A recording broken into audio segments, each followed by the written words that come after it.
ഇന്ന് നമുക്ക് നല്ല ടേസ്റ്റി ആയിട്ട് വളരെ എളുപ്പത്തിൽ തയ്യാറാക്കിയെടുക്കാവുന്ന സമോസയുടെ റെസിപ്പിയാണ്. അപ്പോൾ കഴിഞ്ഞ ദിവസം നമ്മൾ സമോസ ഷീറ്റ് എങ്ങനെയാണ് തയ്യാറാക്കിയെടുക്കുന്നില്ല റെസിപ്പി പോസ്റ്റ് ചെയ്തിട്ടുണ്ടായിരുന്നു. അപ്പോൾ ആരെങ്കിലും കണ്ടിട്ടില്ലെങ്കിൽ തീർച്ചയായും കണ്ടു നോക്കുക. ലിങ്ക് ഡിസ്ക്രിപ്ഷൻ ബോക്സിനകത്ത് കൊടുക്കുക. ഇന്നത്തെ റെസിപ്പി ഇഷ്ടപ്പെടുവാണെങ്കിൽ ലൈക്ക് ചെയ്യുക. ചാനൽ ആരെങ്കിലും പുതിയതായിട്ട് കാണുന്നുണ്ടെങ്കിൽ ഒന്ന് സബ്സ്ക്രൈബ് ചെയ്തിട്ട് ആ ബെല്ലൈക്കണിൽ കൂടി ക്ലിക്ക് ചെയ്യാൻ മറക്കല്ലേ.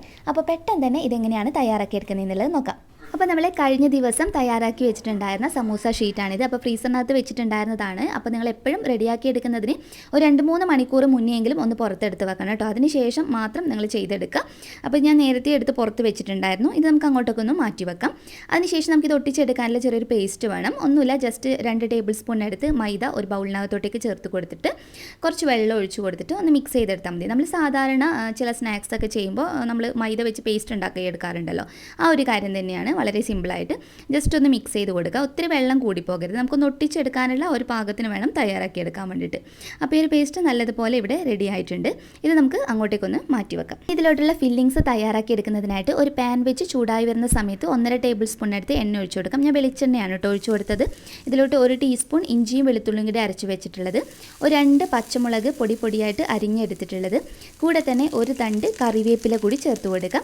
എന്നിട്ട് നമുക്കിത് നന്നായിട്ടൊന്ന് വഴറ്റിയെടുക്കണം. അപ്പോൾ ഇത് 2 രീതിയിൽ നമുക്ക് ചെയ്യാം. ശരിക്കും നോർത്ത് ഇന്ത്യൻ സ്റ്റൈലും ചെയ്യാം, നമ്മുടെ കേരള സ്റ്റൈലും ചെയ്യാം. അപ്പോൾ ഞാൻ ഇതിനകത്തോട്ടേക്ക് ഒരു സവാള അരിഞ്ഞത് ചേർത്ത് കൊടുത്തിട്ടുണ്ട്. ഒരു ചെറിയ സവാള മാത്രമേ ചേർത്തിട്ടുള്ളൂ. ഒരു ഇത്തിരി ഉപ്പ് കൂടി ചേർത്ത് കൊടുത്തിട്ട് ഒന്ന് സോഫ്റ്റ് ആകുന്ന രീതിയിൽ ഒന്ന് വഴറ്റിയെടുത്താൽ മതി കേട്ടോ. അപ്പോൾ നോർത്ത് ഇന്ത്യൻ സ്റ്റൈലിൽ ചെയ്യുമ്പോൾ നമ്മൾ ചാട്ട് മസാലയൊക്കെ ഉപയോഗിക്കും. നമ്മളിത് നല്ല നാടൻ സ്റ്റൈലിലെ സമൂസയാണ് തയ്യാറാക്കിയെടുക്കുന്നത്. അപ്പോൾ അതുകൊണ്ട് തന്നെ നമ്മൾ ചാട്ട് മസാലയൊന്നും ഉപയോഗിക്കുന്നില്ല. ഇതിലോട്ടേക്ക് ഒരു 1/4 ടീസ്പൂൺ അളവിൽ മഞ്ഞൾപ്പൊടി, കൂടെ ചെറിയൊരു കളർ കിട്ടാൻ വേണ്ടി മാത്രം പിരിയമുളക് പൊടിച്ചിട്ടുള്ളത്, അടുത്ത് നമുക്ക് ആവശ്യമായിട്ടുള്ളത് ഗരം മസാല പൗഡറാണ്. അതൊരു 1/4 ടീസ്പൂൺ തന്നെ ചേർത്ത് കൊടുക്കുക. ഇനി ഒരിത്തിരി ചെറിയ ജീരകത്തിൻ്റെ പൊടി അതുകൂടി ചേർത്ത് കൊടുത്തതിന് ശേഷം ഇത് നന്നായിട്ട് ഒന്ന് മൂപ്പിച്ചെടുക്കുക. പൊടിയുടെയൊക്കെ ഒരു പച്ചമണം മാറി വരുന്നവരെ. നിങ്ങളുടെ കയ്യിൽ ചെറിയ ജീരകത്തിൻ്റെ പൊടി ഇല്ലെങ്കിൽ നമ്മൾ ആദ്യം എണ്ണയിൽ കുറച്ച് കറി ജീരകം ഇട്ടിട്ട് ഒന്ന് മൂപ്പിച്ചെടുത്താലും മതി കേട്ടോ. അതിനുശേഷം നമുക്കിതിനകത്തോട്ടേക്ക് കുറച്ച് ഗ്രീൻ പീസ്, ഇതിപ്പോൾ ഫ്രോസൺ ഗ്രീൻ പീസാണ് എൻ്റെ കയ്യിലുള്ളത്, അതുകൊണ്ടാണ് ഞാൻ ഇങ്ങനെ തന്നെ അങ്ങ് ചേർത്ത് കൊടുക്കുന്നത്. നിങ്ങളുടെ കയ്യിൽ സാധാരണ ഗ്രീൻ പീസ് ആണെങ്കിൽ അത് വെള്ളത്തിലൊക്കെ കുതിർത്തി വെച്ച് പ്രഷർ കുക്കറിനകത്തിട്ട് വേവിച്ചെടുത്തതിന് ശേഷം നിങ്ങൾ ഇതിനകത്തോട്ടേക്ക് ചേർത്ത് കൊടുക്കുക. അതല്ലെങ്കിൽ ഫ്രോസൺ ആണെങ്കിൽ ഈ ഒരു സമയത്ത് ചേർത്തിട്ട് മിക്സ് ചെയ്തിട്ട് ഒരു 2-3 മിനിറ്റെങ്കിലും ഒന്ന് അടച്ച് വെച്ചിട്ടൊന്ന് കുക്ക് ചെയ്യുക കേട്ടോ. ഫ്രോസൺ ആകുമ്പോൾ പെട്ടെന്ന് തന്നെ അങ്ങ് കുക്കായി കിട്ടിക്കോളും. നന്നായി മിക്സ് ചെയ്തെടുത്തതിന് ശേഷം ഇതിനകത്തോട്ടേക്ക് ഞാൻ കുറച്ച് ക്യാരറ്റും അതുപോലെ തന്നെ കുറച്ച് ഉരുളക്കിഴങ്ങുമാണ്, അത് രണ്ടും, ഒരു ചെറിയ ഉരുളക്കിഴങ്ങും ഒരു ചെറിയ ക്യാരറ്റും മാത്രമേ എടുത്തിട്ടുള്ളൂ. ഈ ഒരു സമയത്ത് ഒരു ഇത്തിരി ഉപ്പ് കൂടി ചേർത്ത് കൊടുക്കുന്നുണ്ട്. നന്നായിട്ട് മിക്സ് ചെയ്യുക. രണ്ടും വേവിച്ചെടുത്തിട്ടുള്ളതാണ് കേട്ടോ. ക്യാരറ്റും ഉരുളക്കിഴങ്ങും അത്യാവശ്യം വലിയ കഷ്ണങ്ങളായിട്ട് മുറിച്ചെടുത്ത് വേവിച്ചതിന് ശേഷം ഒന്ന് ചെറിയ കഷ്ണങ്ങളായിട്ട് മുറിച്ചെടുത്തിട്ടുള്ളതാണ്. അപ്പോൾ ഇനി നന്നായിട്ട് ഒന്ന് മിക്സ് ചെയ്ത് കൊടുക്കാം. അപ്പോൾ നിങ്ങൾക്ക് ക്യാബേജൊക്കെ വേണമെങ്കിൽ ചേർക്കാം, പക്ഷേ ക്യാബേജ് ഒന്നും ഒത്തിരി ചേർക്കരുത്. അപ്പോൾ ഒത്തിരി ചേർത്ത് കഴിഞ്ഞാൽ നമ്മൾ സാധാരണ സ്പ്രിംഗ് റോളൊക്കെ കഴിക്കുന്ന ഒരു ടേസ്റ്റിലോട്ടേക്ക് പോകും. നന്നായിട്ട് കുക്ക് ചെയ്തതിന് ശേഷം ഞാനിപ്പോൾ ഈ ഉരുളക്കിഴങ്ങൊക്കെ കുറച്ചൊന്ന് ഉടച്ചു കൊടുത്തിട്ടുണ്ട്. മുഴുവനായിട്ട് ഉടച്ചു കൊടുക്കേണ്ട ആവശ്യമില്ല, എന്നാലും ചെറിയ ചെറിയ കഷ്ണം, അത്യാവശ്യം കുറച്ച് വലിയ കഷ്ണങ്ങളൊക്കെ തോന്നുന്നത് മാത്രം ഒന്ന് ഉടച്ചെടുത്ത് മിക്സ് ചെയ്തെടുത്താൽ മതി. അതിനുശേഷം ഇതിനകത്തോട്ടേക്ക് നമുക്ക് കുറച്ച് മല്ലിയില അരിഞ്ഞത് ചേർത്ത് കൊടുക്കാം. അതിൻ്റെ കൂടെ തന്നെ കുറച്ച് ചെറുനാരങ്ങയുടെ നീര്. അപ്പോൾ നിങ്ങൾ ഇതിനകത്ത് മല്ലിയിലയും ചെറുനാരങ്ങയുടെ നീരും അതുപോലെ ചെറിയ ജീരകത്തിൻ്റെ പൊടിയൊക്കെ നമ്മൾ ചേർത്തിട്ടുണ്ടല്ലോ, ആ ഇൻഗ്രീഡിയൻസ് ഒന്നും ഒരിക്കലും സ്കിപ്പ് ചെയ്യരുത്. അതൊക്കെ ചേർത്ത് കൊടുക്കുമ്പോഴാണ് ഇതിന് പെർഫെക്റ്റ് ആയിട്ടുള്ള ടേസ്റ്റ് കിട്ടുക. നന്നായി മിക്സ് ചെയ്തെടുത്തതിന് ശേഷം ഫ്ലെയിം ഓഫ് ചെയ്യാം. നമ്മുടെ ഫില്ലിംഗ് ഇവിടെ റെഡി ആയിട്ടുണ്ട്. അടുത്തതായിട്ട് സമോസ സെറ്റ് ചെയ്തെടുക്കുന്നതിനായിട്ട് നിങ്ങൾക്ക് ഇഷ്ടമുള്ള രീതിയിൽ ഫോൾഡ് ചെയ്തെടുക്കാം കേട്ടോ. കാരണം ഓരോരുത്തരും ഓരോ രീതിയിലാണ് ചെയ്തെടുക്കുക. അവരവർക്ക് ഏതാണോ ഈസി ആയിട്ടുള്ള അതിനനുസരിച്ച് ചെയ്യാം. ഒരു മെത്തേഡ് എന്ന് പറഞ്ഞാൽ ഇതുപോലെയാണ്, വളരെ സിമ്പിളായിട്ട് 2 സൈഡിലോട്ടേക്ക് ഒന്ന് ഫോൾഡ് ചെയ്തെടുത്തതിന് ശേഷം ആ ബാക്കിയുള്ള ഭാഗത്ത് നമ്മൾ ഇതുപോലെ തയ്യാറാക്കി വെച്ചിരിക്കുന്ന ആ ഒരു പേസ്റ്റ് ചേർത്ത് കൊടുത്തിട്ട് നന്നായിട്ട് ഒട്ടിച്ചെടുക്കുക. നമ്മൾ ശ്രദ്ധിക്കാനുള്ള, നമ്മൾ ഏത് രീതിയിൽ ഫോൾഡ് ചെയ്ത് കഴിഞ്ഞാലും ഇതിൽ ശ്രദ്ധിക്കാനുള്ള ഒരു കാര്യം, നമ്മൾ ഫോൾഡ് ചെയ്തിട്ട് ഒട്ടിക്കുന്ന സമയത്ത് എല്ലാ സൈഡും നല്ല രീതിയിൽ ഒട്ടിയിട്ടുണ്ടോ എന്നുള്ളത് പ്രത്യേകം ശ്രദ്ധിക്കുക. നമ്മൾ അതുപോലെ തന്നെ ഫില്ലിങ്സ് ചേർത്ത് കൊടുത്തതിന് ശേഷം ഫില്ലിങ്സ് കറക്റ്റായിട്ട് കവർ ചെയ്യാതെ നമ്മൾ മുകൾ ഭാഗം മാത്രം ഒട്ടിച്ചു കൊടുത്തിട്ട് എണ്ണയിലിട്ട് ഫ്രൈ ചെയ്യുവാണെങ്കിൽ നമ്മുടെ സമൂസക്കകത്ത് മൊത്തത്തിൽ എണ്ണ നിറഞ്ഞിട്ട് ഒട്ടും തന്നെ നമുക്ക് കഴിക്കാൻ ഒരു ടേസ്റ്റും ഉണ്ടാവില്ല.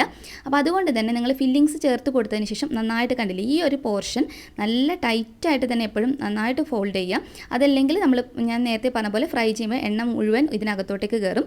എന്നിട്ട് നമ്മൾ ഫ്രൈ ചെയ്യുന്ന സമയത്ത് നമ്മുടെ സമൂസ ചില സമയത്തൊക്കെ കാണാറില്ലേ, ഫ്ലോപ്പായി പോകുമ്പോൾ സമൂസ മൊത്തത്തിൽ അങ്ങ് എണ്ണ കുടിച്ചിട്ട് ഒട്ടും ക്രിസ്പി ആയിരിക്കില്ല. എന്നിട്ട് നിങ്ങൾക്ക് ഇഷ്ടമുള്ള രീതിയിൽ ഇതുപോലെ ഫോൾഡ് ചെയ്തെടുത്താം. ഞാൻ ജസ്റ്റ് സൈഡൊക്കെ ഒന്ന് കട്ട് ചെയ്തിട്ട് ആ കാണാനൊരു ഭംഗിക്ക് വേണ്ടി അങ്ങനെ ചെയ്തെടുത്തതാണ് കേട്ടോ. ഒരു മെത്തേഡിൽ ഇതുപോലെ ഫോൾഡ് ചെയ്യുക. ചെയ്യാം. അതല്ലെങ്കിൽ നമ്മൾ സാധാരണ കപ്പലണ്ടിക്കൊക്കെ വേണ്ടി പൊതിയുന്ന സമയത്ത് ചെയ്യാറില്ലേ, അതുപോലെ ഒന്ന് റോൾ ചെയ്തിട്ട്. ഇതാണ് കുറച്ചുകൂടി എളുപ്പമുള്ള കാര്യം കേട്ടോ. ഇതാകുമ്പോൾ നമുക്ക് ഷേപ്പ് ചെയ്യാനൊന്നും ആവശ്യമില്ല. നമ്മൾ ഫില്ലിങ്സ് ചേർത്ത് കൊടുത്തിട്ട് നമ്മൾ ഒന്ന് ഒട്ടിച്ചെടുക്കുമ്പോഴത്തേക്ക് തന്നെ കറക്റ്റായിട്ട് മുകൾ ഭാഗമൊക്കെ നല്ല ഷേപ്പിൽ കിട്ടും. ഇനിയും കുറേ മെത്തേഡിൽ നമുക്കിത് ഫോൾഡ് ചെയ്യാവുന്നതാണ്. അപ്പോൾ അതൊക്കെ നിങ്ങൾക്ക് ഏതാണോ നിങ്ങൾക്ക് ആ ഷേപ്പ് ചെയ്യാൻ എളുപ്പം അതിനനുസരിച്ച് നിങ്ങൾ നോക്കിയിട്ട് ചെയ്യാം. അപ്പോൾ ഇത് കണ്ടില്ലേ, ഇതുപോലെ ഫോൾഡ് ചെയ്തെടുത്തിട്ടുണ്ട്. അപ്പോൾ ഞാൻ മുഴുവൻ ഇതുപോലെ ഒന്ന് റെഡിയാക്കി എടുത്തിട്ടുണ്ട്. ഇത്രയേ ഉള്ളൂ. നമുക്കിനി ഇതൊന്ന് ഫ്രൈ ചെയ്തെടുക്കാം. അപ്പോൾ സമൂസ ഫ്രൈ ചെയ്തെടുക്കുന്നതിനായിട്ട് ഞാനിപ്പോൾ സൺഫ്ലവർ ഓയിലാണ് ഉപയോഗിച്ചിട്ടുള്ളത്. നിങ്ങൾക്ക് വെളിച്ചെണ്ണയിലോ സൺഫ്ലവർ ഓയിലോ ഏതാണ് താല്പര്യം അതിനനുസരിച്ച് ചെയ്തെടുക്കാവുന്നതാണ്. ഫ്ലെയിം എന്ന് പറയുന്നത് മീഡിയം ഫ്ലെയിമിലിട്ടിട്ടാണ് ചെയ്യുക. ഒത്തിരി ഹൈ ഫ്ലെയിമിലിട്ട് ചെയ്യേണ്ട. മീഡിയം ഫ്ലെയിമിലിട്ടിട്ട് ചെയ്യുമ്പോൾ നമ്മൾ ഇടയ്ക്ക് തിരിച്ചും മറിച്ചിട്ട് കൊടുത്തുകൊണ്ടേയിരിക്കാം. അപ്പോഴാണ് എല്ലാ സൈഡിലും ഒരേ രീതിയിലൊക്കെ നല്ല രീതിയിൽ കളർ കിട്ടുക.